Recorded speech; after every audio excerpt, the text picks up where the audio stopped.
सत श्री अकाल जी। The खालस TV देख रहे सारे दर्शकों का बहुत बहुत स्वागत है। पंजाब भारत और दुनिया भर के प्राइम टाइम दे विच मैं हरशरण कौर। अज दे प्राइम टाइम दे विच दसांगे कि पंजाब दे विच किथे किथे रोस धरने किसानां ने कीते। किसान मजदूर संघर्ष जिहड़े कि खेती आर्डीनेंसां दे विरोध दे विच डटे हुए ने, लगातार असीं उन्हां नूं समर्पित करदे हां अज दा बुलेटिन। सो पंजाब दे किसानां दे नाल ही नहीं बल्कि पूरे भारत दे किसानां दे नाल, क्योंकि खेती आर्डीनेंसां तो हर किसान दुखी है, चाहे वह पंजाब दे विच रहिंदा होवे जां फिर भारत दे किसी भी हिस्से दे विच। सो किसानां नाल जुड़ियां सारियां अहम खबरां दसांगे ते किसानां दे मुद्दे ते सियासत किस पद्धर दी हो रही है वह भी दसांगे। गुरु की नगरी अमृतसर दे विच अज की कुछ होया, झड़प क्यों हुई, एसजीपीसी दी टास्क फोर्स अते प्रदर्शनकारियों के विचकार, धरनाकारियों के विचकार उसकी असल वजह दसांगे। बैबल कलां गोलीकांड दे विच की अपडेट है अते मुख्यमंत्री कैप्टन अमरिंदर सिंह कल नूं आर्डीनेंसां दे मुद्दे ते गवर्नर नूं खुद मिलन जा रहे ने। भारत अते दुनिया दे नाल जुड़ियां भी काफ़ी अहम खबरां ने। भारत दीयां खबरां लोक सभा ते राज सभा दे नाल जुड़ियां होईयां ने। किहड़े मंत्री ने किहड़ा मुद्दा चुक्या, किस मुद्दे ते सियासत हुई, सारियां खबरां दसांगे। पहला कोरोना वायरस की अपडेट है जिहड़ी ओह तुहानूं थोड़ी दस दिंदे आ। भारत दे विच इस वक्त 9,90,061 कोरोना पॉजिटिव मरीज ने जिहड़े एक्टिव ने। हुण तक भारत दे विच 38,59,399 मरीज ठीक हो चुके ने। मौतां दी गिणती 80,000 पार हो चुकी है। भारत दे विच 80,776। जे पूरी दुनिया की गल कर लईए तां पूरी दुनिया विच 2,93,00,000 कुल मरीज ने, जिन्हां विचों 1,99,00,000 मरीज ठीक हो चुके हैं। ते पूरी दुनिया दे विच 1 करोड़ मरीज ने जिहड़े वो एक्टिव मरीज ने। मौतां दी गिणती पूरी दुनिया दे विच 9,29,000 हो गई है। जे पंजाब दी गल कर लईए तां पंजाब दे आंकड़े ने जिहड़े पंजाब दा सेहत विभाग काफ़ी लेट भेज रहा है। अजकल मौतां दी गिणती 2500 दे करीब है जी, वो पहुंचण वाली है ते कुल पॉजिटिव मरीजां दी गिणती 83,000 पार कर चुकी है। ठीक होने वाले मरीजां दी गिणती 60,000 तक पहुंचण वाली है। एक्टिव केस ने जिहड़े पंजाब दे विच 20,000 टप चुके ने।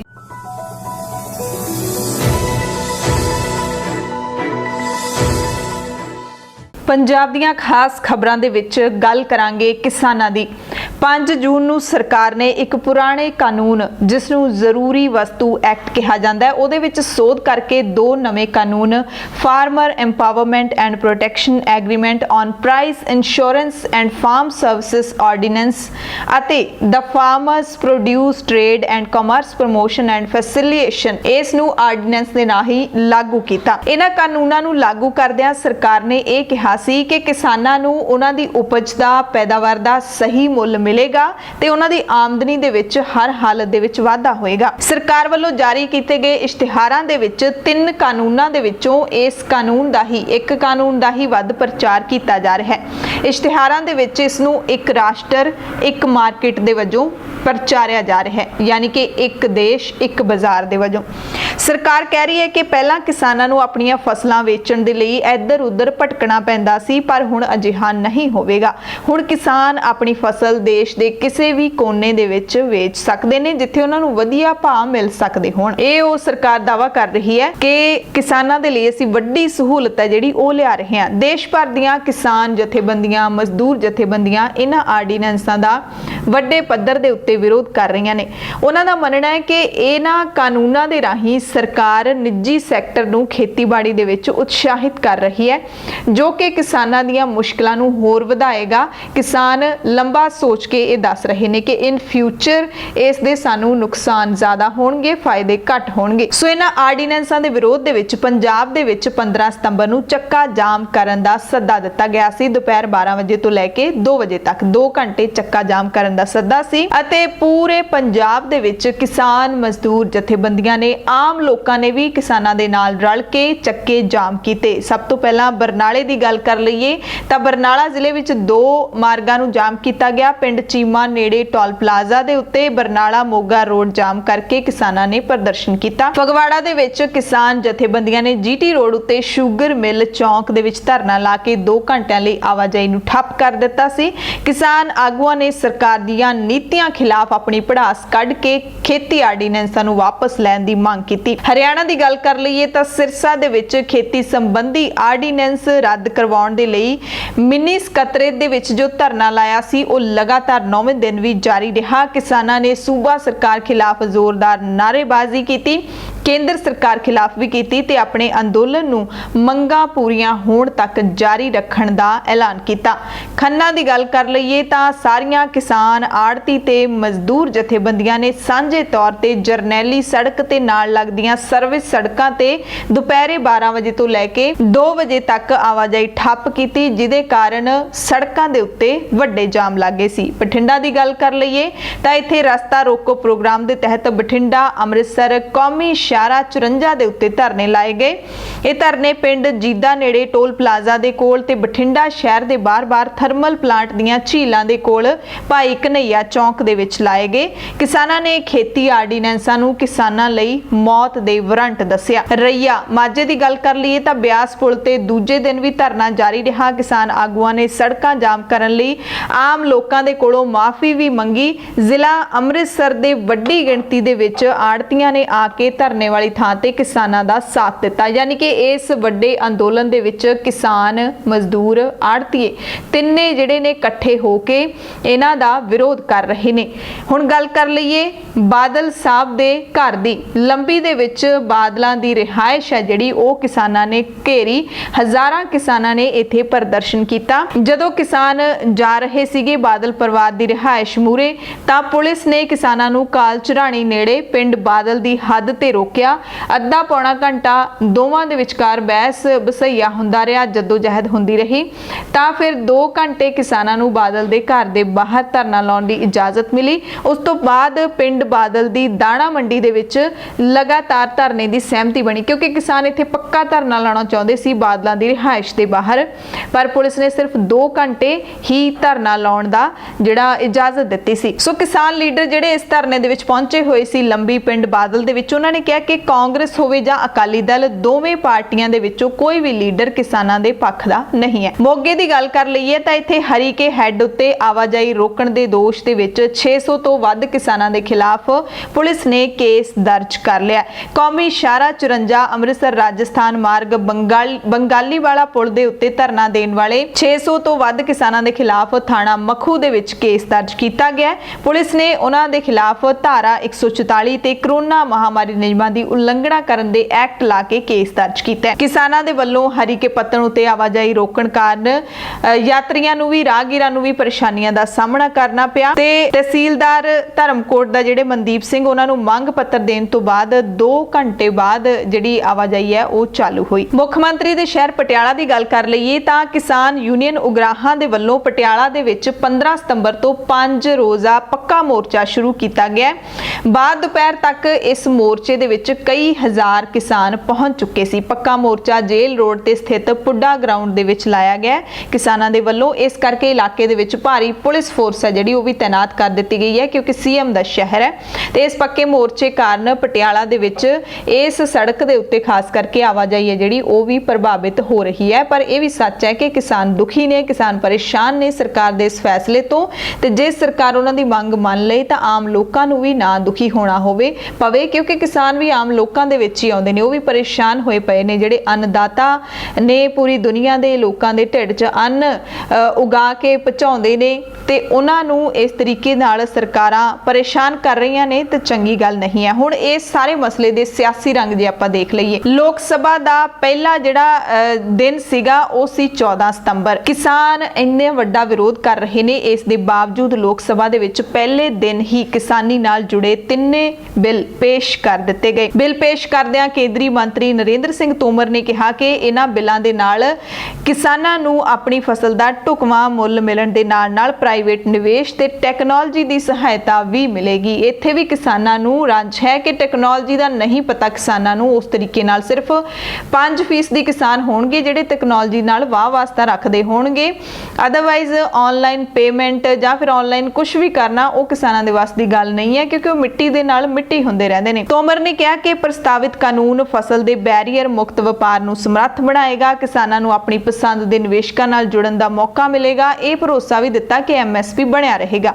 ਵਿਰੋਧੀ ਧਿਰਾਂ ਨੇ ਦਲੀਲ ਦਿੱਤੀ ਲੋਕ ਸਭਾ ਦੇ ਵਿੱਚ ਕਿ ਬਿੱਲ ਘੱਟੋ ਘੱਟ ਸਮਰਥਨ ਮੁੱਲ ਦੇ ਤਹਿਤ ਕਿਸਾਨਾਂ ਨੂੰ ਮਿਲੀ ਸੁਰੱਖਿਆ ਨੂੰ ਕਮਜ਼ੋਰ ਬਣਾ ਦੇਵੇਗਾ ਤੇ ਵੱਡੀਆਂ ਕੰਪਨੀਆਂ ਕਿਸਾਨਾਂ ਦਾ ਸ਼ੋਸ਼ਣ ਕਰਨਾ ਸ਼ੁਰੂ ਕਰ ਦੇਣਗੀਆਂ। ਇਸ ਸਭ ਦਰਮਿਆਨ ਕਾਂਗਰਸ ਦੇ ਸਾਬਕਾ ਪ੍ਰਧਾਨ ਰਾਹੁਲ ਗਾਂਧੀ ਨੇ ਵੀ ਟਵੀਟ ਕੀਤਾ ਤੇ ਮੋਦੀ ਸਰਕਾਰ ਦੇ 3 ਕਾਲੇ ਆਰਡੀਨੈਂਸ ਕਿਹਾ ਉਹਨਾਂ ਨੇ ਕਿ ਇਹ ਕਿਸਾਨਾਂ ਮਜ਼ਦੂਰਾਂ ਤੇ ਮਾਰੂ ਹਮਲਾ ਨੇ ਤਾਂ ਜੋ ਉਹਨਾਂ ਨੂੰ ਘੱਟੋ ਘੱਟ ਸਮਰਥਨ ਮੁੱਲ ਨਾ ਮਿਲ ਸਕੇ ਤੇ ਉਹ ਪੂੰਜੀਪਤੀਆਂ ਨੂੰ ਆਪਣੀਆਂ ਫਸਲਾਂ ਵੇਚਣ ਦੇ ਲਈ ਜ਼ਮੀਨਾਂ ਵੇਚਣ ਦੇ ਲਈ ਮਜਬੂਰ ਹੋ ਜਾਣ। ਕਾਂਗਰਸ ਦੇ ਲੋਕ ਸਭਾ ਦੇ ਵਿੱਚ ਉਪ ਆਗੂ ਗੌਰਵ ਗਗੋਈ ਨੇ ਵੀ ਕਿਹਾ ਕਿ ਕਿਸਾਨਾਂ ਦੇ ਲਈ ਅੱਜ ਦਾ ਦਿਨ ਯਾਨੀ ਕਿ 14 ਸਤੰਬਰ ਦਾ ਦਿਨ ਇਤਿਹਾਸ ਦੇ ਵਿੱਚ ਕਾਲੇ ਅੱਖਰਾਂ ਦੇ ਵਜੋਂ ਲਿਖਿਆ ਜਾਵੇਗਾ। ਸੋ ਲੋਕ ਸਭਾ ਦੇ ਇਸ ਸੈਸ਼ਨ ਦੇ ਦੌਰਾਨ ਟਵਿਸਟ ਇਹ ਰਿਹਾ ਕਹਾਣੀ ਦੇ ਵਿੱਚ ਕਿ ਪੰਜਾਬ ਦੇ ਵਿੱਚ ਜਿਹੜੇ ਸ਼੍ਰੋਮਣੀ ਅਕਾਲੀ ਦਲ ਦੇ ਪ੍ਰਧਾਨ ਨੇ ਸੁਖਬੀਰ ਸਿੰਘ ਬਾਦਲ ਅਤੇ ਕੇਂਦਰੀ ਮੰਤਰੀ ਹਰਸਿਮਰਤ ਕੌਰ ਬਾਦਲ ਦੋਵੇਂ ਪਹਿਲੇ ਦਿਨ ਗੈਰ ਹਾਜ਼ਰ ਰਹੇ। ਦੋਵੇਂ ਵੱਡੇ ਲੀਡਰ ਪਹਿਲੇ ਦਿਨ ਲੋਕ ਸਭਾ 'ਚੋਂ ਗੈਰ ਹਾਜ਼ਰ ਰਹੇ ਤੇ ਕਿਸਾਨ ਜਥੇਬੰਦੀਆਂ ਬਾਦਲ ਪਰਿਵਾਰ ਦੀ ਨੂੰ ਹਰਸਿਮਰਤ ਬਾਦਲ ਦੇ ਅਸਤੀਫੇ ਦੀ ਹੁਣ ਮੰਗ ਕਰ ਰਹੀਆਂ ਨੇ। ਵਿਰੋਧੀ ਧਿਰਾਂ ਤੇ ਕਿਸਾਨ ਜਥੇਬੰਦੀਆਂ ਦਾ ਇਲਜ਼ਾਮ ਹੈ ਕਿ ਸੋਮਵਾਰ ਨੂੰ ਜਦੋਂ ਸ਼੍ਰੋਮਣੀ ਅਕਾਲੀ ਦਲ ਦੇ ਦੋਵੇਂ ਸੰਸਦ ਮੈਂਬਰ ਸੁਖਬੀਰ ਬਾਦਲ ਤੇ ਹਰਸਿਮਰਤ ਕੌਰ ਬਾਦਲ ਸੰਸਦ ਵਿੱਚੋਂ ਹੀ ਗੈਰ ਹਾਜ਼ਰ ਰਹੇ ਤਾਂ ਕਿਉਂ ਨਹੀਂ ਉਹਨਾਂ ਨੂੰ ਅਸਤੀਫਾ ਦੇ ਦੇਣਾ ਚਾਹੀਦਾ। ਕਹਿੰਦੇ ਹੈਰਾਨੀ ਦੀ ਗੱਲ ਹੈ ਹਰਸਿਮਰਤ ਤੇ ਸੁਖਬੀਰ ਸੰਸਦ ਵਿੱਚ ਨਹੀਂ ਪਹੁੰਚੇ ਪਰ ਉੱਥੇ ਖੇਤੀ ਬਿੱਲ ਨੇ ਜਿਹੜੇ ਉਹ ਪੇਸ਼ ਕੀਤੇ ਜਾ ਰਹੇ ਸੀ। ਕਿਸਾਨ ਯੂਨੀਅਨ ਰਾਜੇਵਾਲ ਦੇ ਪ੍ਰਧਾਨ ਬਲਵੀਰ ਸਿੰਘ ਰਾਜੇਵਾਲ ਨੇ ਕਿਹਾ ਕਿ ਲੋਕ ਸਭਾ ਦੇ ਵਿੱਚ ਕਿਸਾਨ ਉਪਜ ਵਪਾਰ ਤੇ ਵਣਜ ਆਰਡੀਨੈਂਸ, ਕੀਮਤ ਭਰੋਸੇ ਬਾਰੇ ਕਿਸਾਨ ਸਮਝੌਤਾ ਤੇ ਫਾਰਮ ਸੇਵਾਵਾਂ ਆਰਡੀਨੈਂਸ ਤੇ ਜ਼ਰੂਰੀ ਸੌਦਾ ਆਰਡੀਨੈਂਸ ਕਾਨੂੰਨ ਦੇ ਵਿੱਚ ਬਦਲਣ ਲਈ ਕੇਂਦਰੀ ਖੇਤਰੀ ਮੰਤਰੀ ਦੇ ਵੱਲੋਂ ਪੇਸ਼ ਕੀਤੇ ਗਏ ਪਰ ਸੁਖਬੀਰ ਬਾਦਲ ਤੇ ਹਰਸਿਮਰਤ ਬਾਦਲ ਗੈਰ ਹਾਜ਼ਰ ਰਹੇ। ਉਹਨਾਂ ਨੇ ਖਦਸ਼ਾ ਜ਼ਾਹਿਰ ਕੀਤਾ ਕਿ ਸੰਭਵ ਹੈ ਕਿ ਆਉਣ ਵਾਲੇ ਦਿਨਾਂ ਦੇ ਵਿੱਚ ਇਹਨਾਂ ਬਿੱਲਾਂ ਦੇ ਉੱਤੇ ਬਹਿਸ ਤੇ VOTING ਦੌਰਾਨ ਵੀ ਇਹ ਗੈਰ ਹਾਜ਼ਰ ਰਹਿ ਕੇ BJP ਨਾਲ ਆਪਣੀ ਵਫਾਦਾਰੀ ਸਿੱਧ ਕਰਨਗੇ। ਇਹ ਦੋਵੇਂ ਲੀਡਰ ਕਹਿੰਦੇ ਜੇ ਅਜਿਹਾ ਹੋਇਆ ਤਾਂ ਪੰਜਾਬ ਦੇ ਲੋਕ ਖਾਸ ਤੌਰ ਤੇ ਕਿਸਾਨ ਨੇ ਜਿਹੜੇ ਉਹ ਅਕਾਲੀ ਲੀਡਰਾਂ ਨੂੰ ਮਾਫ ਨਹੀਂ ਕਰਨਗੇ। ਆਮ ਆਦਮੀ ਪਾਰਟੀ ਤੇ ਕਾਂਗਰਸ ਨੇ ਵੀ ਅਕਾਲੀ ਦਲ ਨੂੰ ਘੇਰਿਆ ਹੈ ਕਿ ਉਹਨਾਂ ਨੇ ਗੈਰ ਹਾਜ਼ਰ ਰਹਿ ਕੇ ਸਦਨ ਦੇ ਵਿੱਚੋਂ ਪੰਜਾਬ ਦੇ ਨਾਲ ਗਦਾਰੀ ਕੀਤੀ ਹੈ। ਪੰਜਾਬ ਦੇ ਮੁੱਖ ਮੰਤਰੀ ਕੈਪਟਨ ਅਮਰਿੰਦਰ ਸਿੰਘ ਨੇ ਵੀ ਕਿਹਾ ਹੈ ਕਿ ਅਕਾਲੀ ਦਲ ਦਾ ਝੂਠਾ ਚਿਹਰਾ ਨੰਗਾ ਹੋ ਗਿਆ। ਪਹਿਲੇ ਦਿਨ ਹੀ ਉਹ ਦੋਵੇਂ ਬਾਹਰ ਰਹੇ ਸੁਖਬੀਰ ਬਾਦਲ ਤੇ ਉਹਨਾਂ ਦੀ ਪਤਨੀ ਹਰਸਿਮਰਤ ਕੌਰ ਬਾਦਲ ਜਦੋਂ ਕਿ ਦਾਅਵੇ ਕਰ ਰਹੇ ਸੀ ਕਿ ਜਦੋਂ ਸੰਸਦ ਦੇ ਵਿੱਚ ਇਹ ਬਿੱਲ ਪੇਸ਼ ਹੋਊਗਾ ਤੇ ਅਸੀਂ ਇਸ ਦੇ ਖਿਲਾਫ ਖੜੇ ਹੋਵਾਂਗੇ ਪਰ ਉਹ ਨਹੀਂ ਖੜੇ ਹੋਏ। ਇਹਦਾ ਮਤਲਬ ਇਹ ਸਿਰਫ ਡਰਾਮੇਬਾਜ਼ੀ ਕਰ ਰਹੇ ਸੀ। ਇਹ ਕਹਿਣਾ ਹੈ ਮੁੱਖ ਮੰਤਰੀ ਕੈਪਟਨ ਅਮਰਿੰਦਰ ਸਿੰਘ ਦਾ। ਸੋ ਪੰਜਾਬ ਦੇ ਮੁੱਖ ਮੰਤਰੀ ਕੈਪਟਨ ਅਮਰਿੰਦਰ ਸਿੰਘ ਨੇ ਵੀ ਕੇਂਦਰੀ ਮੰਤਰੀ ਰਾਓ ਸਾਹਿਬ ਪਾਟਿਲ ਦਾਨਵੇ ਦੇ ਕੋਲੋਂ ਬਿਨਾਂ ਸ਼ਰਤ ਮਾਫੀ ਮੰਗੀ ਹੈ। ਉਹਨਾਂ ਨੇ ਕਿਹਾ ਕਿ ਸੰਸਦ ਦੇ ਵਿੱਚ ਕੇਂਦਰੀ ਮੰਤਰੀ ਨੇ ਖੇਤੀਬਾੜੀ ਆਰਡੀਨੈਂਸ ਸੰਬੰਧੀ ਦੇਸ਼ ਨੂੰ ਗੁੰਮਰਾਹਕੁਨ ਜਾਣਕਾਰੀ ਦਿੱਤੀ ਹੈ ਅਤੇ ਸਾਡੀ ਜਿਹੜੀ ਪੰਜਾਬ ਦੀ ਕਾਂਗਰਸ ਸਰਕਾਰ ਹੈ ਉਸ ਨੂੰ ਬਦਨਾਮ ਕਰਨ ਵਾਲਾ ਬਿਆਨ ਹੈ ਜਿਹੜਾ ਉਹਨਾਂ ਨੇ ਦਿੱਤਾ ਹੈ।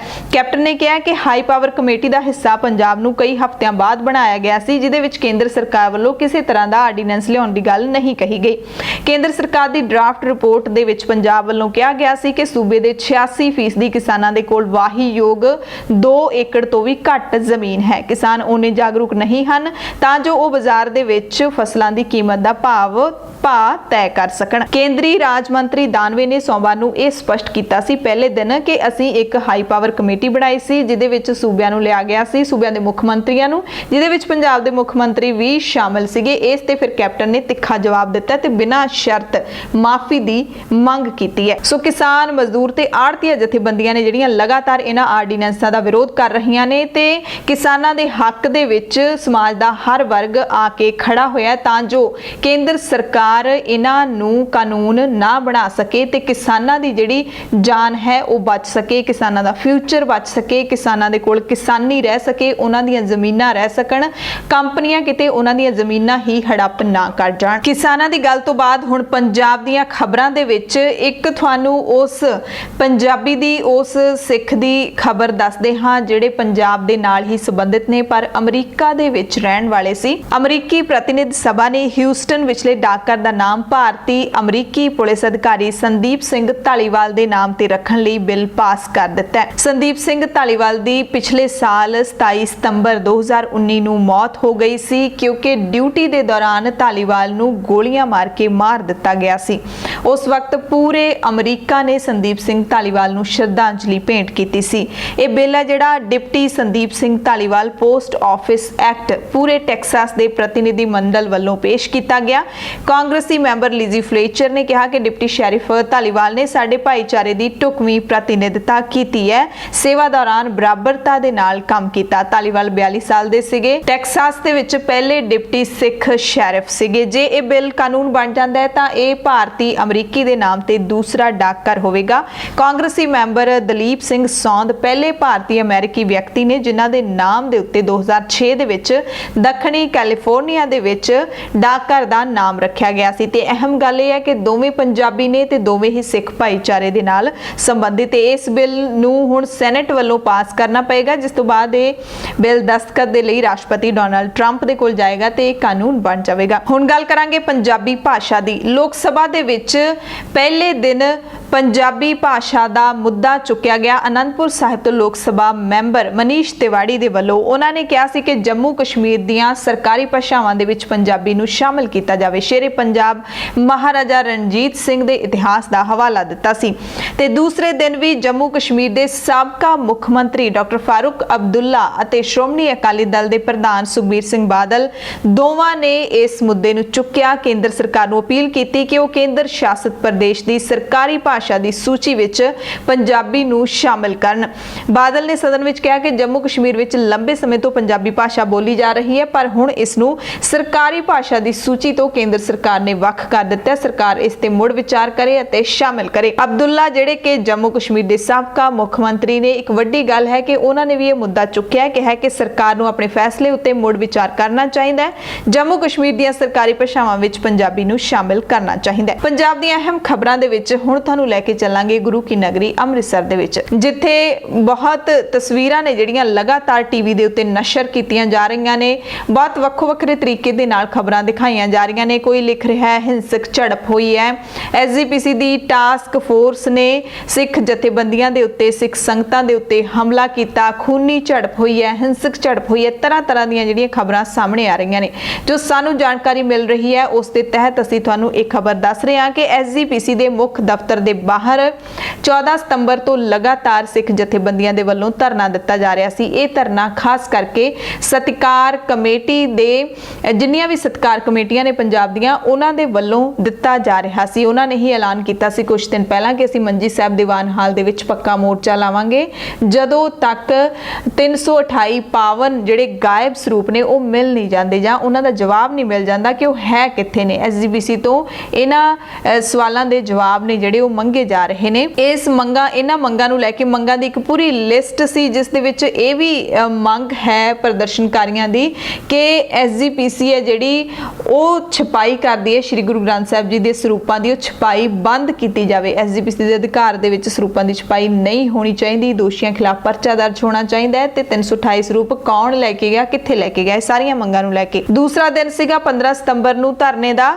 ਤਾਂ ਦਫ਼ਤਰ ਦੇ ਬਾਹਰ ਇਹਨਾਂ ਨੇ ਜਦੋਂ ਮੰਜੀ ਸਾਹਿਬ ਦੀਵਾਨ ਹਾਲ ਰੋਕ ਲਾ ਦਿੱਤੀ, ਐਸਜੀਪੀਸੀ ਨੇ ਦਰਵਾਜ਼ੇ ਬੰਦ ਕਰ ਦਿੱਤੇ, ਤਾਂ ਇਹਨਾਂ ਨੇ ਨਾਲ ਹੀ ਬਾਹਰ ਜਿਹੜਾ ਹੈ ਜੋੜਾ ਘਰ ਦੇ ਬਾਹਰ ਐਸਜੀਪੀਸੀ ਦਾ ਜਿਹੜਾ ਮੁੱਖ ਦਫ਼ਤਰ ਹੈ ਤੇਜਾ ਸਿੰਘ ਸਮੁੰਦਰੀ ਹਾਲ, ਉਹਦੇ ਬਾਹਰ ਇਹ ਸਾਰੀਆਂ ਜਥੇਬੰਦੀਆਂ ਧਰਨਾ ਲਾ ਕੇ ਬੈਠ ਗਈਆਂ ਸੀ। ਕੁਝ ਨਿਹੰਗ ਸਿੰਘ ਜਥੇਬੰਦੀਆਂ ਵੀ 15 ਸਤੰਬਰ ਨੂੰ ਇਹ ਪ੍ਰਦਰਸ਼ਨਕਾਰੀਆਂ ਦੇ ਹੱਕ ਦੇ ਵਿੱਚ ਆ ਗਈਆਂ ਸੀ ਤੇ ਦੋਵਾਂ ਦੇ ਵਿੱਚ ਤਕਰਾਰ ਹੋਈ ਹੈ, ਜਿਹਦੇ ਵਿੱਚ ਕੁਝ ਨਿਹੰਗ ਸਿੰਘ ਜ਼ਖਮੀ ਹੋਏ ਨੇ, ਕਈਆਂ ਦੀਆਂ ਦਸਤਾਰਾਂ ਵੀ ਉਤਰੀਆਂ। ਟਾਸਕ ਫੋਰਸ ਦੇ ਜਿਹੜੇ ਕਰਮਚਾਰੀ ਨੇ ਉਹਨਾਂ ਨੇ ਮੀਡੀਆ ਕਰਮੀਆਂ ਦੇ ਨਾਲ ਵੀ ਦੁਰਵਿਵਹਾਰ ਕੀਤਾ।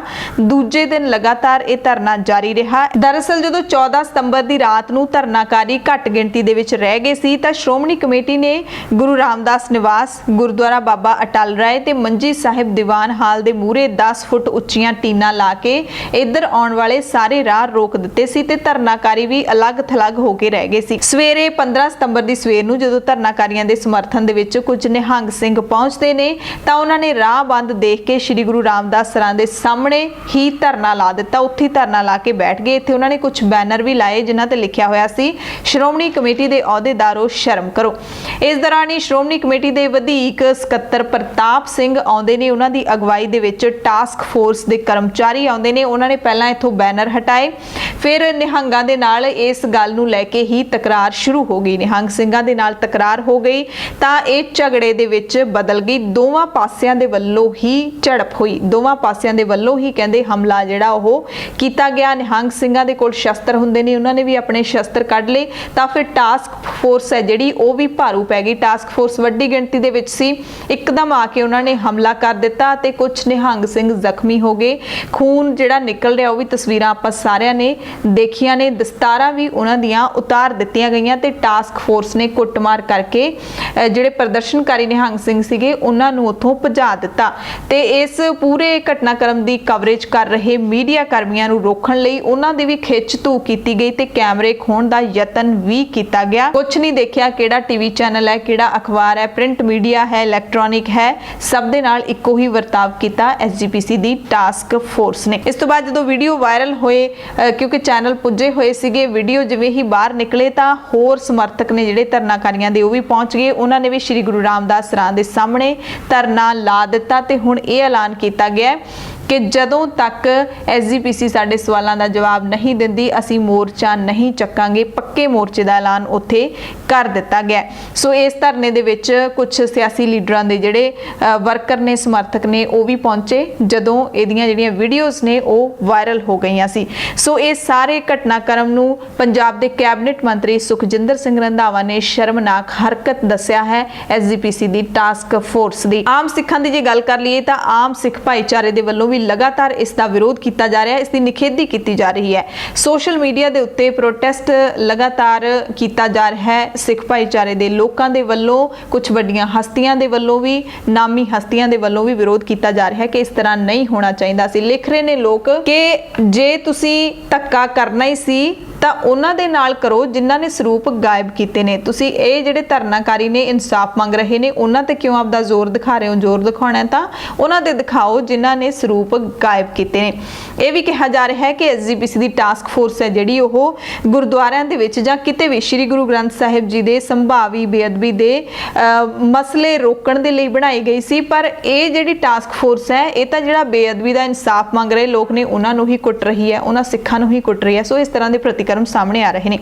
ਦਿੱਲੀ ਤੋਂ ਜਾਗੋ ਪਾਰਟੀ ਦੇ ਪ੍ਰਧਾਨ ਮਨਜੀਤ ਸਿੰਘ ਜੀਕੇ ਨੇ ਵੀ ਕਿਹਾ ਕਿ ਇਸ ਬਦਤਮੀਜ਼ੀ ਦਾ ਅਕਾਲੀ ਦਲ ਨੂੰ ਹਰਜਾਨਾ ਭਰਨਾ ਪਵੇਗਾ। ਯਾਨੀ ਕਿ ਉਹਨਾਂ ਨੇ ਸਾਰੇ ਘਟਨਾਕ੍ਰਮ ਦਾ ਜਿਹੜਾ ਇਲਜ਼ਾਮ ਹੈ ਉਹ ਅਕਾਲੀ ਦਲ ਦੇ ਸਿਰ ਤੇ ਮੜਿਆ। ਇਹ ਅਕਾਲੀ ਦਲ ਦੇ ਹੀ ਸਾਬਕਾ ਲੀਡਰ ਹੈਗੇ ਨੇ। ਕਹਿੰਦੇ ਸ਼ਾਂਤਮਈ ਤਰੀਕੇ ਨਾਲ ਜਾਪ ਕਰ ਰਹੀਆਂ ਸੰਗਤਾਂ ਦੇ ਉੱਤੇ ਟਾਸਕ ਫੋਰਸ ਦਾ ਹਮਲਾ ਸੁਖਬੀਰ ਸਿੰਘ ਬਾਦਲ ਦੇ ਆਦੇਸ਼ ਉੱਤੇ ਕੀਤਾ ਗਿਆ। ਸੁਖਬੀਰ ਨੇ ਆਪਣੇ ਆਪ ਨੂੰ ਚਾਰੇ ਪਾਸਿਆਂ ਤੋਂ ਘਿਰਿਆ ਹੋਇਆ ਦੇਖ ਕੇ ਕਮੇਟੀ ਦਫ਼ਤਰ ਦੇ ਬਾਹਰ ਲੱਗੇ ਸੰਗਤ ਦੇ ਮੋਰਚੇ ਨੂੰ ਚੁੱਕਣ ਲਈ 2015 ਵਾਲੀ ਬੈਬਲ ਕਲਾਂ ਦੀ ਗਲਤੀ ਨੂੰ ਦੁਹਰਾਇਆ। ਜੀਕੇ ਨੇ ਕਿਹਾ ਕਿ 2015 ਵਿੱਚ ਵੀ ਇੱਕ ਪਾਸੇ ਕਿਸਾਨ ਜਥੇਬੰਦੀਆਂ ਰੇਲਾਂ ਰੋਕ ਰਹੀਆਂ ਸੀ, ਦੂਸਰੇ ਪਾਸੇ ਸਿੱਖ ਸੰਗਤ ਗੁਰੂ ਗ੍ਰੰਥ ਸਾਹਿਬ ਜੀ ਦੇ ਪਾਵਨ ਸਰੂਪਾਂ ਦੀ ਬੇਅਦਬੀ ਦਾ ਹਿਸਾਬ ਮੰਗ ਰਹੀਆਂ ਸੀ। ਉਦੋਂ ਸੁਖਬੀਰ ਬਾਦਲ ਹੋਮ ਮਿਨਿਸਟਰ ਸੀ ਤੇ ਉਹਨਾਂ ਨੇ ਸਿੱਖਾਂ ਦੇ ਉੱਤੇ ਬੈਬਲ ਕਲਾਂ ਦੇ ਵਿੱਚ ਗੋਲੀ ਚਲਵਾਈ ਸੀ ਤੇ ਹੁਣ ਟਾਸਕ ਫੋਰਸ ਦੇ ਕੋਲੋਂ ਅੰਮ੍ਰਿਤਸਰ ਵਿੱਚ ਲਾਠੀ ਚਾਰਜ ਕਰਵਾਇਆ ਤੇ ਗਾਲਾਂ ਕਢਵਾਈਆਂ ਨੇ। ਅਗਲੀ ਖਬਰ ਹੈ ਬਹਿਬਲ ਕਲਾਂ ਗੋਲੀकांड ਦੇ ਨਾਲ ਜੁੜੀ ਹੋਈ। ਬਹਿਬਲ ਕਲਾਂ ਗੋਲੀकांड ਦੀ ਫਰੀਦਕੋਟ ਦੀ ਸੈਸ਼ਨ ਅਦਾਲਤ ਦੇ ਵਿੱਚ ਸੁਣਵਾਈ ਹੋਈ ਤਾਂ ਜੱਜ ਸਮੀਤ ਮਲਹੋਤਰਾ ਨੇ ਇੰਸਪੈਕਟਰ ਪ੍ਰਦੀਪ ਸਿੰਘ ਨੂੰ ਵਾਦਾ ਮਾਫ ਗਵਾਹ ਬਣਨ ਦੀ ਇਜਾਜ਼ਤ ਦੇ ਦਿੱਤੀ ਹੈ। ਹੁਣ ਇਸੇ ਮਾਮਲੇ ਦੇ ਵਿੱਚ ਘਿਰੇ ਹੋਏ ਜਿਹੜੇ ਮੁਲਜ਼ਮ ਸੀਗੇ ਪ੍ਰਦੀਪ ਇੰਸਪੈਕਟਰ ਸਿੰਘ ਹੁਣ ਸਰਕਾਰੀ ਗਵਾਹ ਬਣ ਕੇ ਇਸ ਮਸਲੇ ਦੇ ਵਿੱਚ ਜਿਹੜੇ ਵੀ ਦੋਸ਼ੀ ਸੀ ਉਹਨਾਂ ਨੂੰ ਉਜਾਗਰ ਕਰਨ ਦੇ ਵਿੱਚ ਐਸਆਈਟੀ ਦੀ ਮਦਦ ਕਰਨਗੇ। ਅਗਲੀ ਖਬਰ ਹੈ ਪੰਜਾਬ ਦਾ ਸਾਬਕਾ ਡੀਜੀਪੀ ਸੁਮੇਧ ਸੈਣੀ ਲਗਾਤਾਰ ਫਰਾਰ ਸੀ ਬਲਵੰਤ ਸਿੰਘ ਮੁਲਤਾਨੀ ਕੇਸ ਦੇ ਵਿੱਚ, ਪਰ ਦੇਸ਼ ਦੀ ਸਭ ਤੋਂ ਵੱਡੀ ਅਦਾਲਤ ਨੇ ਸੁਮੇਧ ਸੈਣੀ ਨੂੰ ਵੱਡੀ ਰਾਹਤ ਦਿੱਤੀ ਹੈ। ਅਦਾਲਤ ਨੇ ਸੁਮੇਧ ਸੈਣੀ ਦੀ ਅਗਾਊਂ ਜ਼ਮਾਨਤ ਅਰਜ਼ੀ ਦੇ ਉੱਤੇ ਸੁਣਵਾਈ ਕਰਦੇ ਹੋਏ ਆਦੇਸ਼ ਜਾਰੀ ਕਰ ਦਿੱਤਾ ਹੈ ਕਿ ਅਗਲੇ ਆਦੇਸ਼ਾਂ ਤੱਕ ਸੁਮੇਧ ਸੈਣੀ ਦੀ ਗ੍ਰਿਫਤਾਰੀ ਦੇ ਉੱਤੇ ਰੋਕ ਲਾਈ ਜਾਂਦੀ ਹੈ। ਪਰ ਨਾਲ ਹੀ ਇਹ ਵੀ ਸਪਸ਼ਟ ਕੀਤਾ ਕਿ ਮੁਲਜ਼ਮ ਹੈ ਜਿਹੜਾ ਉਹ ਪੁਲਿਸ ਜਾਂਚ ਦੇ ਵਿੱਚ ਸਹਿਯੋਗ ਕਰੇਗਾ। ਐਸਆਈਟੀ ਜਿਹੜੀ ਜਾਂਚ ਕਰ ਰਹੀ ਹੈ ਉਸ ਦੇ ਵਿੱਚ ਉਸ ਨੂੰ ਸਹਿਯੋਗ ਕਰਨਾ ਪਵੇਗਾ। ਮੁਲਤਾਨੀ ਦੇ ਕਤਲ ਦੇ ਮਾਮਲੇ ਦੇ ਵਿੱਚ ਪੰਜਾਬ ਦੇ ਸਾਬਕਾ ਡੀਜੀਪੀ ਸੁਮੇਧ ਸੈਣੀ ਦੀ ਅਗਾਊਂ ਜ਼ਮਾਨਤ ਦੀ ਅਰਜ਼ੀ ਤੇ ਸੁਪਰੀਮ ਕੋਰਟ ਨੇ ਫੈਸਲਾ ਸੁਣਾਇਆ। ਅਦਾਲਤ ਦੇ ਵਿੱਚ ਸੈਣੀ ਦਾ ਵਕੀਲ ਬਣ ਕੇ ਪਹੁੰਚੇ ਮੁਕੁਲ ਰੋਹਤਗੀ ਵੱਡੇ ਵਕੀਲ ਨੇ ਕਹਿੰਦੇ ਇਹ ਇੱਕ ਗੰਭੀਰ ਮੁੱਦਾ ਹੈ। ਸੈਣੀ ਇੱਕ ਕਾਬਲ ਅਫਸਰ ਸੀ ਜੋ ਗੋਲੀ ਦਾ ਜ਼ਖਮ ਆਪਣੇ ਸਰੀਰ ਤੇ ਚੱਲ ਸਕਦਾ ਸੀ ਜਦੋਂ ਐਸਐਸਪੀ ਤਾਂ ਉਸ ਵੇਲੇ ਅੱਤਵਾਦੀਆਂ ਨੇ ਉਹਨਾਂ ਤੇ ਹਮਲਾ ਕੀਤਾ ਸੀ। ਪੰਜਾਬ ਸਰਕਾਰ ਦੇ ਵਕੀਲ ਪਹੁੰਚੇ ਸੀ ਸਿਧਾਰਥ ਮਲਹੋਤਰਾ। ਉਹਨਾਂ ਨੇ ਕਿਹਾ ਕਿ ਸੈਣੀ ਖਿਲਾਫ ਗ੍ਰਿਫਤਾਰੀ ਵਾਰੰਟ ਨਿਕਲ ਚੁੱਕੇ ਨੇ ਤੇ ਉਹ ਫਰਾਰ ਹੈ।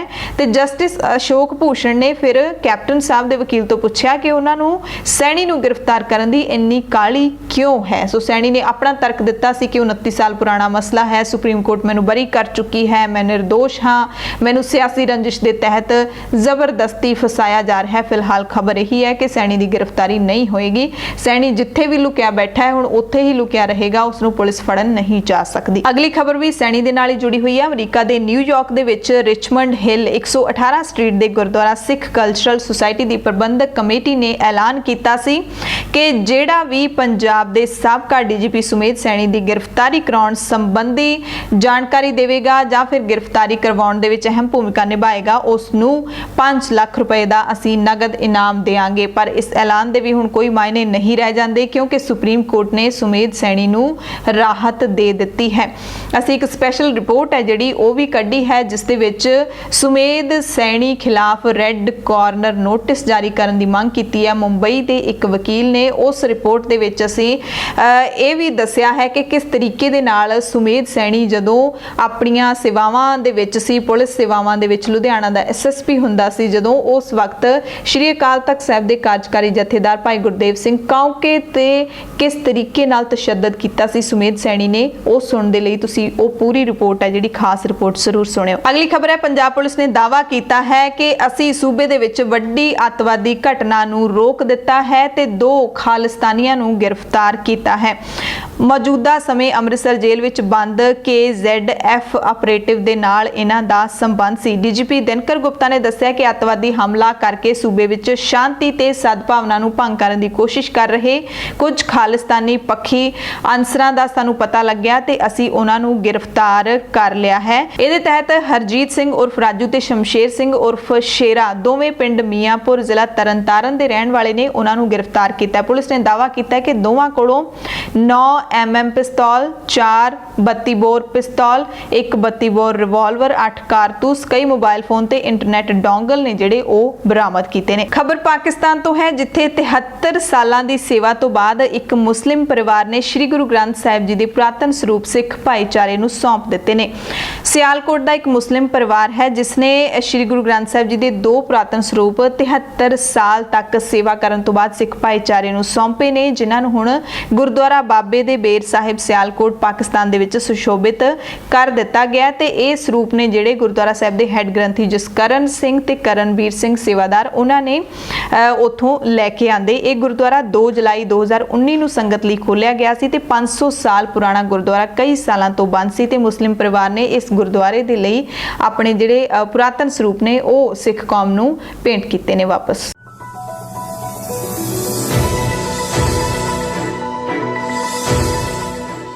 ਪੂਰੇ ਭਾਰਤ ਦੀਆਂ ਖਬਰਾਂ ਦੇ ਵਿੱਚ ਸਭ ਤੋਂ ਪਹਿਲਾਂ ਭਾਰਤ ਦੇ ਡਿਫੈਂਸ ਮਿਨਿਸਟਰ ਰਾਜਨਾਥ ਸਿੰਘ ਦੇ ਬਿਆਨ ਦੀ ਗੱਲ ਕਰਾਂਗੇ, ਜਿਹਦੇ ਵਿੱਚ ਉਹ ਕਹਿੰਦੇ ਨੇ ਸਾਡੀ ਫੌਜ ਦੇ ਹੌਸਲੇ ਬੁਲੰਦ ਨੇ, ਇਸ ਬਾਰੇ ਕਿਸੇ ਦੇ ਮਨ ਵਿੱਚ ਕੋਈ ਸ਼ੱਕ ਨਾ ਰਹੇ। ਇਹ ਬਿਆਨ ਉਹਨਾਂ ਨੇ ਲੋਕ ਸਭਾ ਦੇ ਵਿੱਚ ਦਿੱਤਾ ਹੈ। ਰੱਖਿਆ ਮੰਤਰੀ ਰਾਜਨਾਥ ਸਿੰਘ ਨੇ ਭਾਰਤ ਚੀਨ ਤਣਾਅ ਦੇ ਮੁੱਦੇ ਤੇ ਕਿਹਾ ਕਿ ਦੋਵਾਂ ਮੁਲਕਾਂ ਦੀ ਰਵਾਇਤੀ ਸਰਹੱਦੀ ਹੱਦਬੰਦੀ ਨੂੰ ਚੀਨ ਮੰਨ ਨਹੀਂ ਰਿਹਾ। ਭਾਰਤ ਚੀਨ ਸਰਹੱਦ ਉੱਤੇ ਹਾਲਾਤ ਦਾ ਅਸਰ ਦੁਵੱਲੇ ਸੰਬੰਧਾਂ ਤੇ ਪੈਂਦਾ ਹੈ। ਭਾਰਤੀ ਜਵਾਨਾਂ ਦਾ ਹੌਸਲਾ ਬੁਲੰਦ ਹੈ, ਇਸ ਬਾਰੇ ਕਿਸੇ ਨੂੰ ਕੋਈ ਸ਼ੱਕ ਨਹੀਂ ਹੋਣਾ ਚਾਹੀਦਾ। ਚੀਨ ਦਾ ਅਸਲ ਕੰਟਰੋਲ ਰੇਖਾ ਦੇ ਉੱਤੇ ਹਿੰਸਕ ਰਵੱਈਆ ਦੋਵਾਂ ਦੇਸ਼ਾਂ ਵਿਚਾਲੇ ਸਮਝੌਤਿਆਂ ਦੀ ਉਲੰਘਣਾ ਹੈ। ਭਾਰਤੀ ਫੌਜ ਸਰਹੱਦ ਉੱਤੇ ਚੀਨ ਦੀ ਕਿਸੇ ਵੀ ਹਿਮਾਕਤ ਦਾ ਮੂੰਹ ਤੋੜ ਜਵਾਬ ਦੇਣ ਦੇ ਸਮਰੱਥ ਹੈ, ਪਰ ਭਾਰਤ ਸਾਰੇ ਮਸਲੇ ਦਾ ਸ਼ਾਂਤੀਪੂਰਨ ਹੱਲ ਚਾਹੁੰਦਾ ਹੈ। ਉਹਨਾਂ ਸਪਸ਼ਟ ਕੀਤਾ ਕਿ ਭਾਰਤੀ ਫੌਜ ਦੇਸ਼ ਦੀ ਪ੍ਰਭੂਸੱਤਾ ਤੇ ਅਖੰਡਤਾ ਦੀ ਰਾਖੀ ਲਈ ਦ੍ਰਿੜ ਹੈ। ਸੋ ਰਾਜਨਾਥ ਸਿੰਘ ਨੇ ਜਿਵੇਂ ਹੀ ਬਿਆਨ ਦਿੱਤਾ ਤੇ ਕਾਂਗਰਸ ਦੇ ਜਿਹੜੇ ਸੀਨੀਅਰ ਲੀਡਰ ਰਾਹੁਲ ਗਾਂਧੀ ਹੈਗੇ ਨੇ ਉਹਨਾਂ ਨੇ ਰੱਖਿਆ ਮੰਤਰੀ ਦੇ ਬਿਆਨ ਦੇ ਉੱਤੇ ਨਿਸ਼ਾਨਾ ਸਾਧਿਆ। ਟਵੀਟ ਕੀਤਾ ਹੈ ਰਾਹੁਲ ਗਾਂਧੀ ਨੇ ਕਿਹਾ ਕਿ ਰੱਖਿਆ ਮੰਤਰੀ ਦੇ ਬਿਆਨ ਤੋਂ ਸਾਫ਼ ਹੈ ਕਿ ਮੋਦੀ ਜੀ ਨੇ ਦੇਸ਼ ਨੂੰ ਚੀਨੀ ਜਿਹੜਾ ਰਵੱਈਆ ਹੈ ਉਹਦੇ ਉੱਤੇ ਗੁੰਮਰਾਹ ਕੀਤਾ ਹੈ। ਚੀਨ ਦਾ ਜਿਹੜਾ ਹਮਲਾਵਰ ਰੁਖ ਹੈ ਉਹਦੇ ਤੇ ਮੋਦੀ ਜੀ ਨੇ ਦੇਸ਼ ਨੂੰ ਗੁੰਮਰਾਹ ਕੀਤਾ ਹੈ। ਸਾਡਾ ਦੇਸ਼ ਹਮੇਸ਼ਾ ਤੋਂ ਭਾਰਤੀ ਸੈਨਾ ਦੇ ਨਾਲ ਖੜਾ ਸੀ, ਹੈ ਤੇ ਰਹੇਗਾ, ਪਰ ਮੋਦੀ ਜੀ ਤੁਸੀਂ ਕਦੋਂ ਚੀਨ ਦੇ ਖਿਲਾਫ ਖੜੇ ਹੋਵੋਗੇ? ਚੀਨ ਨਾਲ ਸਾਡੇ ਦੇਸ਼ ਦੀ ਜ਼ਮੀਨ ਜ਼ਮੀਨ है जिहड़ी चीन तो ਉਹ कदों वापस करवाओगे, चीन ਦਾ नाम लैण तो डरो ना, ਇਹ ਕਿਹਾ है राहुल गांधी ने। सो कांग्रेस ने मोदी सरकार ਨੂੰ 3 सवाल भी पूछे ने। मॉनसून सैशन ਦੇ दूसरे दिन कांग्रेस ने ट्विटर ਦੇ ਜ਼ਰੀਏ ट्वीट ਕੀਤਾ है, मोदी सरकार ਨੂੰ 3 सवाल पूछे ने। पहला सवाल है कि एक घरेलू औरत सिर्फ 500 रुपए महीने ਵਿੱਚ ਆਪਣਾ ਘਰ ਚਲਾ ਸਕਦੀ ਹੈ।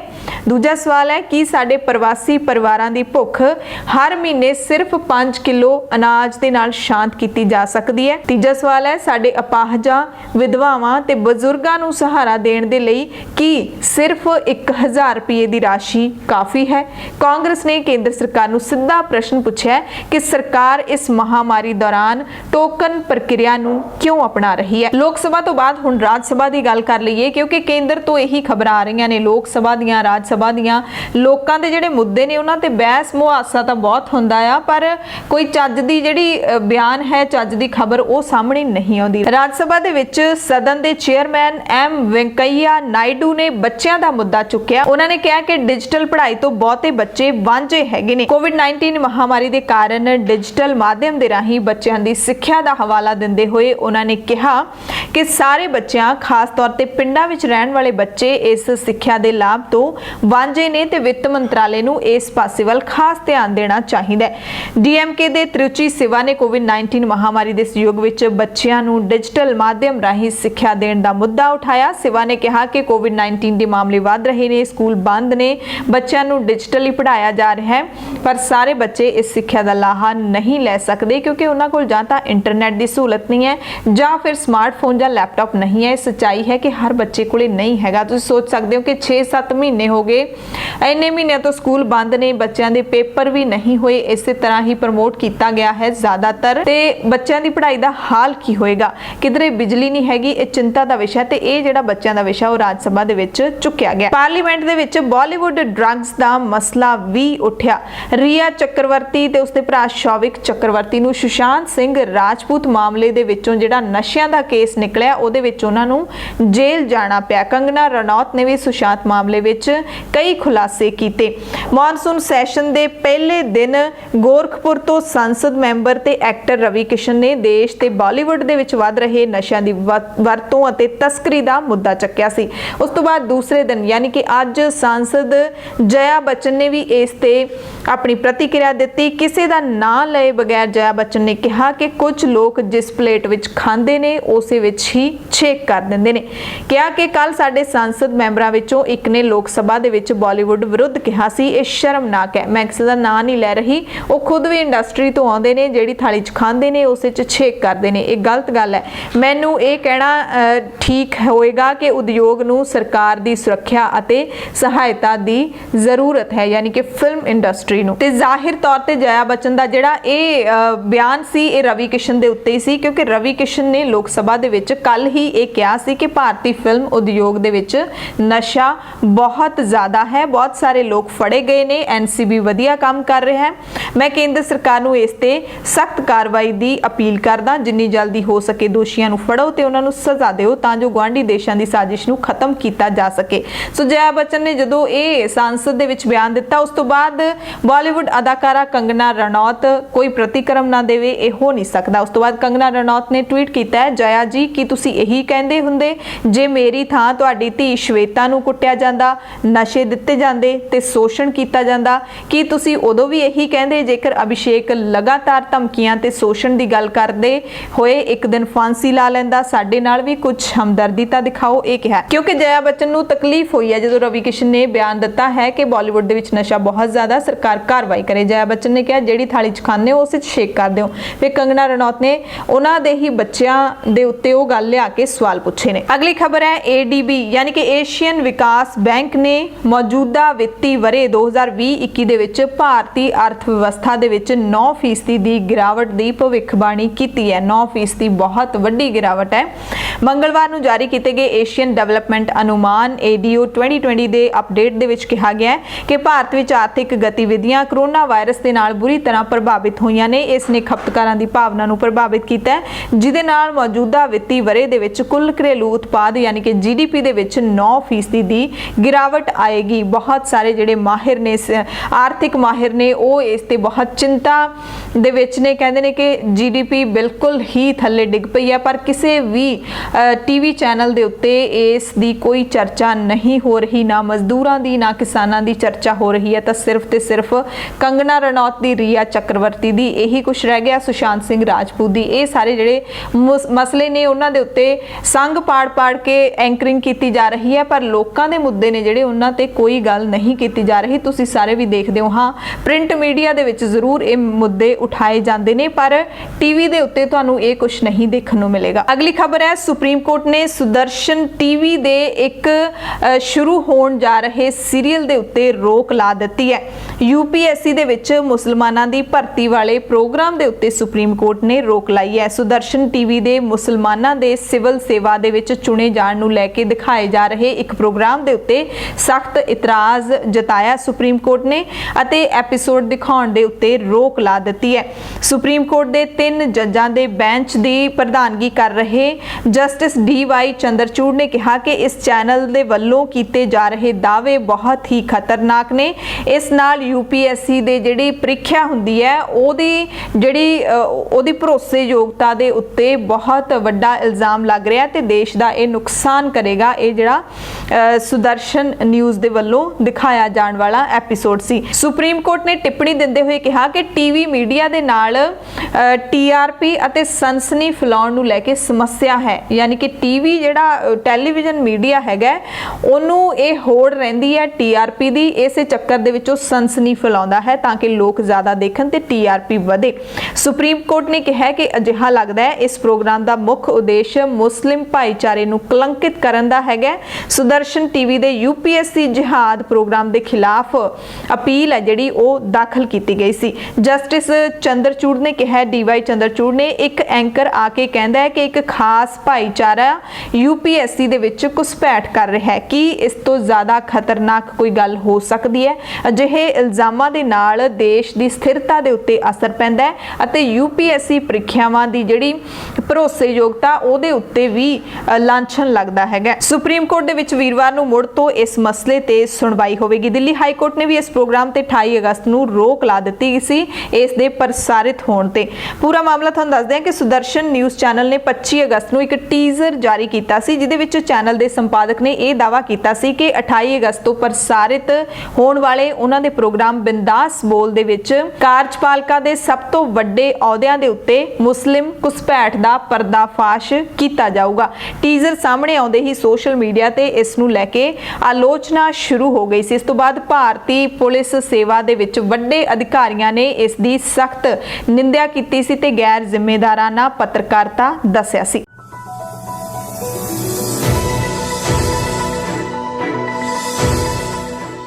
दुनिया भर ਦੀਆਂ ਖਬਰਾਂ ਦੇ ਵਿੱਚ ਸਭ ਤੋਂ ਪਹਿਲਾਂ ਗੱਲ ਕਰਾਂਗੇ ਚੀਨ ਤੇ ਅਮਰੀਕਾ ਨੂੰ ਲੈ ਕੇ। ਇੱਕ ਖਬਰ ਸਾਹਮਣੇ ਆਈ ਹੈ ਕਿ ਚੀਨ ਦੇ ਵਿੱਚ ਵੀਗਰ ਮੁਸਲਮਾਨਾਂ ਦੇ ਨਾਲ ਸਲੂਕ ਤੇ ਅਮਰੀਕਾ ਨੇ ਸਖਤ ਫੈਸਲਾ ਹੁਣ ਲੈ ਲਿਆ। ਪਿਛਲੇ ਦਿਨੀ ਇਸ ਫੈਸਲੇ ਨੂੰ ਲੈਣ ਦੀ ਚੇਤਾਵਨੀ ਦਿੱਤੀ ਗਈ ਸੀ।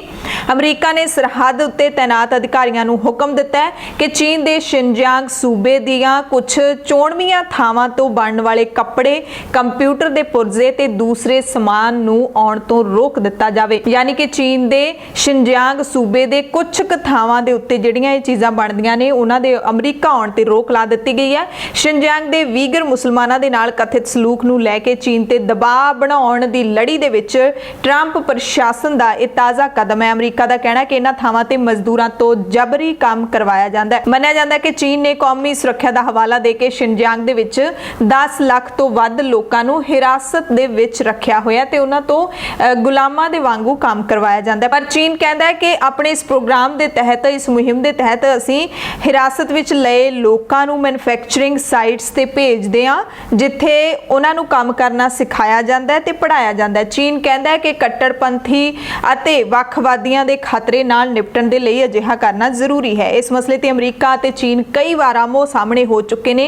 अमरीका चीन दे उत्ते मनुखी अधिकारां दी उलंघना दा इल्जाम लाउंदा है। सोमवार नूं आदेश जारी होया सी जिहदे विच कहा गया कि कौमांतरी भाईचारे नूं साफ संदेश दिओ कि असी अमरीका दी सप्लाई चेन विच जबरन मजदूरी करवाउण दे गैर कानूनी, गैर मनुखी ਅਤੇ ਸ਼ੋਸ਼ਣ ਕਰਨ ਵਾਲੇ ਵਿਵਹਾਰ ਨੂੰ ਬਰਦਾਸ਼ਤ ਨਹੀਂ ਕਰਾਂਗੇ। ਅਮਰੀਕਾ ਨੇ ਸਖਤੀ ਨਾਲ ਕਿਹਾ ਕਿ ਟਰੰਪ ਪ੍ਰਸ਼ਾਸਨ ਇੰਜ ਖੜਾ ਦੇਖਦਾ ਨਹੀਂ ਰਹੇਗਾ। ਵਿਦੇਸ਼ੀ ਕੰਪਨੀਆਂ ਜਿਹੜੀਆਂ ਆਪਣੇ ਕਾਮਿਆਂ ਤੋਂ ਜਬਰੀ ਕੰਮ ਕਰਵਾਉਂਦੀਆਂ ਨੇ ਉਹਨਾਂ ਨੂੰ ਅਸੀਂ ਆਪਣੇ ਮੁਲਕ ਦੇ ਵਿੱਚ ਵੜਨ ਨਹੀਂ ਦਿਆਂਗੇ ਤੇ ਨਾਲ ਹੀ ਉਹ ਅਮਰੀਕੀ ਕਾਰੋਬਾਰਾਂ ਨੂੰ ਵੀ ਨੁਕਸਾਨ ਪਹੁੰਚਾਉਂਦੀਆਂ ਨੇ, ਮਨੁੱਖੀ ਅਧਿਕਾਰਾਂ ਦੀ ਉਲੰਘਣਾ ਕਰਦੀਆਂ ਨੇ ਤੇ ਉੱਥੇ ਕਾਨੂੰਨ ਦਾ ਰਾਜ ਨਹੀਂ ਹੈ। ਅਗਲੀ ਖਬਰ ਹੈ, ਭਾਰਤ ਨੇ ਸੰਯੁਕਤ ਰਾਸ਼ਟਰ ਕਮਿਸ਼ਨ ਦੇ commission on the status of women ਯਾਨੀ ਕਿ CSW ਦੀ ਮਹੱਤਵਪੂਰਨ ਚੋਣ ਦੇ ਵਿੱਚ ਚੀਨ ਨੂੰ ਹਰਾ ਕੇ ਕਮਿਸ਼ਨ ਦੀ ਮੈਂਬਰਸ਼ਿਪ ਹਾਸਲ ਕਰ ਲਈ ਹੈ।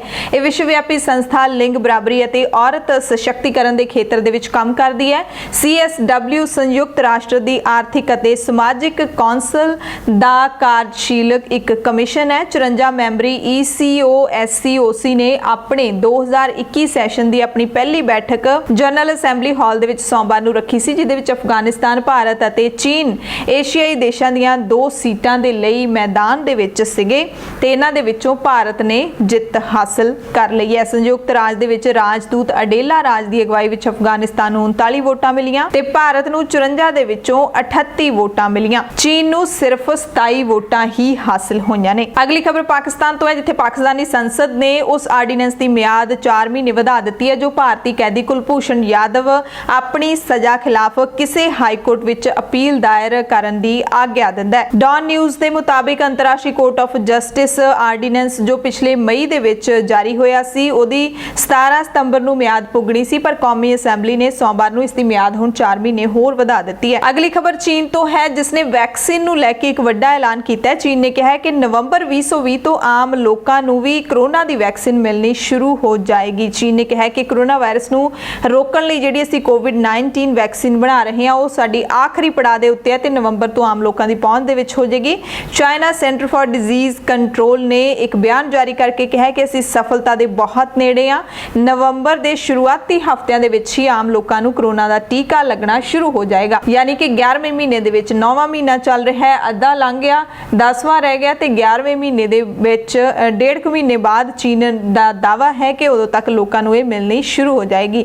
ਚੀਨ ਨੇ ਕਿਹਾ ਕਿ ਅਸੀਂ ਆਪਣੇ ਮੁਲਕ ਦੇ ਵਿੱਚ 3 ਟੀਕੇ ਵਿਕਸਿਤ ਕਰ ਰਹੇ ਹਾਂ, ਤਿੰਨੇ ਹੀ ਅੰਤਿਮ ਪੜਾਅ ਦੇ ਉੱਤੇ ਹੈਗੇ ਨੇ। ਚੀਨ ਨੇ ਇਹ ਵੀ ਦਾਅਵਾ ਕੀਤਾ ਹੈ ਕਿ 1 ਲੱਖ ਲੋਕਾਂ ਨੂੰ ਅਸੀਂ ਵੈਕਸੀਨ ਇਹ ਲਾਈ ਸੀਗੀ ਤੇ ਉਹ ਸਾਰੇ ਸਫਲ ਰਹੇ ਨੇ। ਇਹ ਦਾਅਵਾ ਕੀਤਾ ਹੈ ਚੀਨ ਨੇ, ਪਰ ਚੀਨ ਦੇ ਦਾਅਵਿਆਂ ਦੇ ਵਿੱਚ ਤੇ ਹਕੀਕਤ ਦੇ ਵਿੱਚ ਕਿੰਨਾ ਕੁ ਫਰਕ ਹੁੰਦਾ ਹੈ ਇਸ ਦੀਆਂ ਮਿਸਾਲਾਂ ਸਮੇਂ-ਸਮੇਂ ਤੇ ਸਾਹਮਣੇ ਆਉਂਦੀਆਂ ਰਹਿੰਦੀਆਂ ਨੇ। ਦ ਟੈਲੀਗ੍ਰਾਫ ਦੇ ਵਿੱਚ ਇੱਕ ਰਿਪੋਰਟ ਛਪੀ ਹੈ, ਉਹਦੇ ਮੁਤਾਬਿਕ ਭਾਰਤੀ ਅਧਿਕਾਰੀਆਂ ਨੇ ਦੱਸਿਆ ਕਿ ਭਾਰਤ ਅਤੇ ਚੀਨ ਦੇ ਵਿਚਕਾਰ ਜਿਹੜਾ ਤਣਾਅ ਹੈ ਉਸ ਨੂੰ ਦੂਰ ਕਰਨ ਦੇ ਲਈ ਜਦੋਂ ਦੋਨੋਂ ਪੱਖਾਂ ਦੇ ਵਿੱਚ ਉੱਚ ਪੱਧਰੀ ਗੱਲਬਾਤ ਚੱਲ ਰਹੀ ਹੈ ਤਾਂ ਚੀਨੀ ਫੌਜ ਹੈ ਜਿਹੜੀ ਉਹ ਲੱਦਾਖ ਦੇ ਵਿੱਚ ਆਪਟੀਕਲ ਫਾਈਬਰ ਕੇਬਲ ਦਾ ਨੈਟਵਰਕ ਵਿਛਾ ਰਹੀ ਹੈ ਤੇ ਲੰਬੀ ਦੂਰੀ ਤੱਕ ਇਸ ਦੀ ਖੁਦਾਈ ਹੈ ਜਿਹੜੀ ਉਹ ਚੀਨ ਦੀ ਫੌਜ ਦੇ ਵੱਲੋਂ ਕੀਤੀ ਜਾ ਰਹੀ ਹੈ।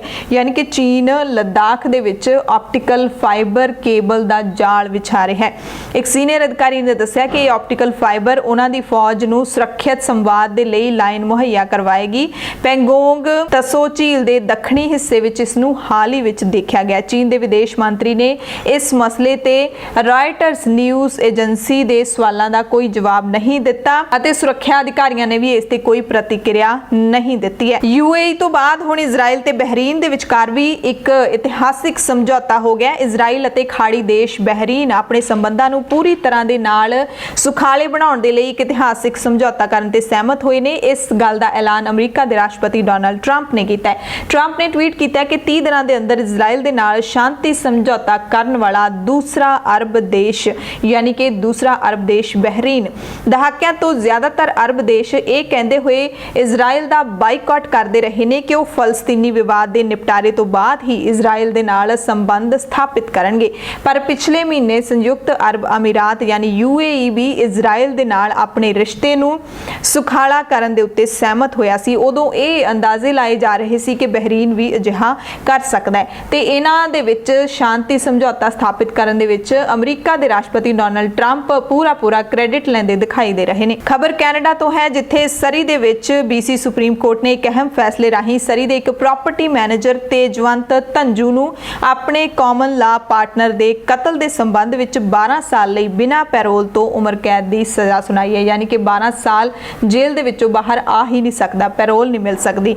71 ਸਾਲ ਦੀ ਉਮਰ ਹੈ ਤੇਜਵੰਤ ਧੰਜੂ ਦੀ। ਇਸ ਸਾਲ ਦੇ ਸ਼ੁਰੂ ਦੇ ਵਿੱਚ ਰਾਮ ਰਾਮ ਗੌਰਵ ਰਾਪੂ ਦੀ ਮੌਤ ਵਿੱਚ ਸੈਕੰਡ ਡਿਗਰੀ ਕਤਲ ਦੇ ਸੰਬੰਧ ਵਿੱਚ ਦੋਸ਼ੀ ਕਰਾਰ ਦਿੱਤਾ ਗਿਆ। 22 ਜੁਲਾਈ 2018 ਨੂੰ ਵੈਸਟ ਕਲੋਨਾ ਦੇ ਇੱਕ ਹੋਟਲ ਦੇ ਕਮਰੇ ਵਿੱਚ 56 ਸਾਲਾ ਰਾਮਾ ਦਾ ਕਤਲ ਕਰਨ ਦਾ ਦੋਸ਼ ਆਇਦ ਹੋਇਆ ਸੀ ਤੇ ਰਾਮਾ ਗੌਰਵਾ ਰਾਪੂ ਸਰੀ ਰਾਇਲ ਬੈਂਕ ਦੀ ਸਰੀ ਬ੍ਰਾਂਚ ਦੇ ਵਿੱਚ ਫਾਈਨੈਂਸ਼ੀਅਲ ਪਲਾਨਰ ਸੀ। ਅਗਲੀ ਖਬਰ ਵੀ ਕੈਨੇਡਾ ਤੋਂ ਹੀ ਹੈ, ਜਿੱਥੇ ਬ੍ਰਿਟਿਸ਼ ਕੋਲੰਬੀਆ ਸਰਕਾਰ ਦੇ ਵੱਲੋਂ ਫੇਫੜਿਆਂ ਦੇ ਕੈਂਸਰ ਦੀ ਗੰਭੀਰਤਾ ਨੂੰ ਦੇਖਦੇ ਹੋਏ ਲੰਗ ਕੈਂਸਰ ਸਕਰੀਨਿੰਗ ਪ੍ਰੋਗਰਾਮ ਸ਼ੁਰੂ ਕੀਤਾ ਜਾ ਰਿਹਾ ਹੈ, ਜਿਹਦੇ ਨਾਲ ਫੇਫੜਿਆਂ ਦੇ ਕੈਂਸਰ ਤੋਂ ਪ੍ਰਭਾਵਿਤ ਹੋਣ ਵਾਲੇ ਮਰੀਜ਼ਾਂ ਦੇ ਬਾਰੇ ਛੇਤੀ ਪਤਾ ਲੱਗ ਸਕੇਗਾ ਤੇ ਇਸ ਦਾ ਇਲਾਜ ਕਰਨ ਦੇ ਵਿੱਚ ਮਦਦ ਮਿਲੇਗੀ। ਲੰਗ ਕੈਂਸਰ ਸਕਰੀਨਿੰਗ ਪ੍ਰੋਗਰਾਮ ਸ਼ੁਰੂ ਹੋਣ ਦੇ ਨਾਲ BC ਸੂਬਾ ਕੈਨੇਡਾ ਦੇ ਵਿੱਚ ਅਜਿਹਾ ਸਿਹਤ ਪ੍ਰੋਗਰਾਮ ਚਲਾਉਣ ਵਾਲਾ ਪਹਿਲਾ ਸੂਬਾ ਬਣ ਜਾਏਗਾ। ਇਹ ਪ੍ਰੋਗਰਾਮ BC ਕੈਂਸਰ ਵੱਲੋਂ ਚਲਾਇਆ ਜਾਏਗਾ ਤੇ ਇਸ ਦਾ ਫਾਇਦਾ ਇਹ ਹੋਵੇਗਾ ਕਿ ਪਹਿਲਾਂ ਦੇ ਮੁਕਾਬਲੇ ਹਰ ਸਾਲ 300 ਲੋਕਾਂ ਦੇ ਕੈਂਸਰ ਦੇ ਪੀੜਤ ਹੋਣ ਤੋਂ ਪਹਿਲਾਂ ਹੀ ਜਾਣਕਾਰੀ ਮਿਲ ਸਕੇਗੀ। ਅਗਲੀ ਖਬਰ ਵੀ ਕੈਨੇਡਾ ਤੋਂ ਹੈ, ਜਿੱਥੇ ਸਰੀ ਅਤੇ ਨਿਊ ਵੈਸਟਮਿਨਿਸਟਰ ਨੂੰ ਜੋੜਨ ਵਾਲੇ ਸਕਾਈ ਟ੍ਰੇਨ ਬ੍ਰਿਜ ਦੇ ਨੇੜੇ ਨਿਊ ਵੈਸਟਮਿਨਿਸਟਰ ਦੇ ਪੀਅਰ ਪਾਰਕ ਦੇ ਵਿੱਚ ਅੱਗ ਲੱਗਣ ਕਾਰਨ ਪਾਰਕ ਦਾ ਤਾਂ ਭਾਰੀ ਨੁਕਸਾਨ ਹੋਇਆ ਹੀ ਹੈ ਤੇ ਉੱਥੇ ਪਹਿਲਾਂ ਹੀ ਅਸਮਾਨੀ ਧੂਏ ਦੀ ਜ਼ਦ ਵਿੱਚ ਆਏ ਵੈਨਕੂਵਰ ਇਲਾਕੇ ਵਿਚਲਾ ਜਿਹੜਾ ਵਾਤਾਵਰਣ ਹੈ ਉਹ ਮਨੁੱਖੀ ਸਿਹਤ ਲਈ ਵੀ ਹੋਰ ਹਾਨੀਕਾਰਕ ਹੋ ਗਿਆ। ਜਿਹੜੇ ਪਾਰਕ ਵਿੱਚ ਅੱਗ ਲੱਗੀ ਹੈ ਉਹ 2009 ਦੇ ਵਿੱਚ ਬਣਾਇਆ ਗਿਆ ਸੀ। ਸਰੀ ਤੇ ਨਿਊ ਵੈਸਟਮਿਨਿਸਟਰ ਨੂੰ ਜੋੜਨ ਵਾਲੇ ਸਕਾਈ ਟ੍ਰੇਨ ਸਟੇਸ਼ਨ ਦੇ ਬਿਲਕੁਲ ਨੇੜੇ ਹੈ। ਪੰਜਾਬ, ਭਾਰਤ ਅਤੇ ਦੁਨੀਆ ਭਰ ਦੇ ਪ੍ਰਾਈਮ ਟਾਈਮ ਦੇ ਵਿੱਚ ਤੁਹਾਡੇ ਸਭ ਤੋਂ ਇਜਾਜ਼ਤ ਚਾਹੁੰਦੇ ਆ। ਤੁਸੀਂ ਸਾਰੇ ਆਪਣਾ ਧਿਆਨ ਰੱਖਿਓ, ਲੋੜਵੰਦਾਂ ਦੀ ਮਦਦ ਕਰਦੇ ਰਹੋ। ਕੱਲ ਫਿਰ ਮਿਲਾਂਗੇ ਇਸੇ ਟਾਈਮ ਤੇ। ਧੰਨਵਾਦ।